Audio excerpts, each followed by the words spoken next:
सर्वांना नमस्कार. आज आपण बघणार आहोत ढोऱ्या, गवळ्या आणि मसण्या डोंगरांची भटकंती. हा ढोऱ्या डोंगर आणि ही गोऱ्याची खिंड. पहाटे ओंडली गावात आम्ही पोचलो. तिथे आम्हाला भेटले धोंडीराम मामा. त्यांना वाट विचारून आम्ही पुढे निघालो. वाटेत आम्हाला म्हसोबाचं ठाणं लागलं आणि आम्ही ढोऱ्याच्या खिंडीत पोचलो. ढोऱ्याच्या खिंडीतून एक वाट पलीकडे वाळविहीर गावाला जाते आणि एक वाट ढोऱ्याच्या माथ्यावर. तशी धार निमुळतीच होती. काही छायाचित्रे आम्ही काढली आणि पुढे आपल्याला एक कातळ टप्पा लागतो. थोडं सावकाश इकडे चढावं लागतं कारण एक्सपोजर आहे. पुढे ढोऱ्याच्या माथ्यावर आपल्याला कातळ कोरीव टाकं बघायला मिळतं आणि माथ्यावरून आपल्याला पाहायला मिळतं ते वैतरणा धरणाचं खूप छान असं दृश्य. सकाळच्या वेळेत आम्हाला खूप मस्त अनुभव आला.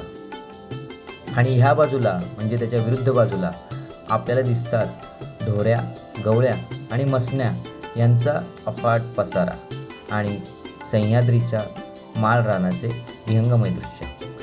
ढोऱ्याला वळसा मारून आम्ही पुढे धारेवर आलो. धारेवर चालता चालता एका बाजूला आम्ही धारगाव आणि पलीकडल्या बाजूला वाळविहीर गाव अनुभवत होतो. छान अशी राई आम्हाला दिसत होती. सकाळचे कोवळे ऊन डोंगरांवर पडलेले होते. ते बघायला छान वाटत होते. तेव्हाना 8:30 पावणे 9 वाजलेले. त्यामुळे भूकही लागलेली. सोबत आणलेले आम्ही पेरू संत्री खाल्ली, ताक प्यायलं आणि पुढे निघालो. वरतून आपल्याला दिसते ती ढोर राई आणि छान असा नजारा. सह्याद्री अनुभवला आणि आम्ही पुढे चालता चालता आपल्याला दिसतो तो गवळ्या डोंगर. गवळ्याच्या डोंगराचा पसारा अनुभवत आम्ही पुढे निघालो. सह्याद्री इकडनं खूप छान दिसत होता. पुढे थोडंसं उतरून आल्यावर आम्हाला वाटेत काशीबाई नावाच्या मावशी भेटल्या. त्यांनी इकडची थोडी माहिती सांगितली. माथ्यावरून आम्ही काही छायाचित्रे टिपली आणि पुढे निघालो.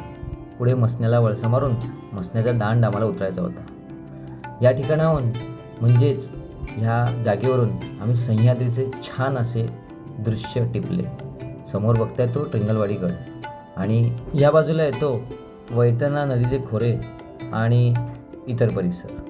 या ठिकाणी शांत आम्ही जरा वेळ बसलो आणि मस्तपैकी वारा अंगावर घेत इकडे तिकडे बघत होतो. खूप छान वाटत होते. पुढे मसण्याचा दांड उतरून आम्ही खाली आलो.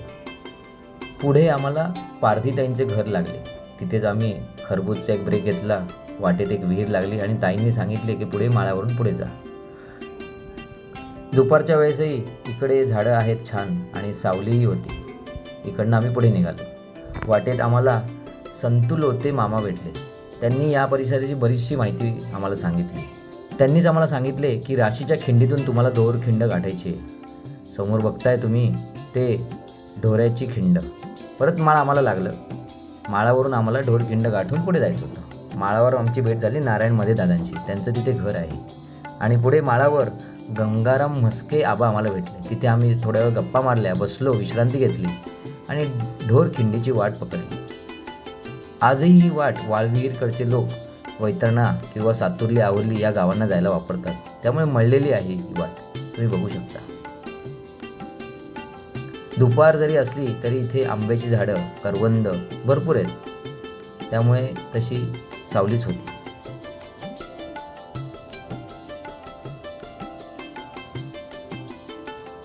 अवघ्या 15-20 मिनिटात आम्ही ढोर खिंडीत पोचलो. सकाळी या ढोर खिंडीतून वरती गेलेलो. आता पलीकडे खाली उतरा इकडे. दुसऱ्या बाजूलाही जंगल छान आहे. जंगल चाल करून आम्ही खाली आलो. तिथे आम्हाला उमराच्या झाडाखाली एक बारमाही स्रोत पाण्याचा दिसला. पुढे खाली येऊन आम्ही आमच्या भटकंतीची सांगता ओंडली गावातच केली. सदर नकाशात तुम्ही बघू शकता ओंडली गावातून आम्ही सुरुवात केली. मग ढोऱ्याची खिंड गाठली, ढोऱ्याचा माथा गाठला. मग आम्हाला वरसखांड लागलं. वरसखांडातून गवळ्या डोंगराचा वळसा मारत आम्ही मसण्या डोंगर गाठला. मसण्याच्या दांडाने खाली उतरलो आणि राशीच्या खिंडीतून ढोऱ्याची खिंड गाठून परत ओंडली गावात आलो. अशी आमची आजची 11 किलोमीटरची भटकंती संपूर्ण झाली. धन्यवाद. भेटूया पुढच्या भटकंतीत.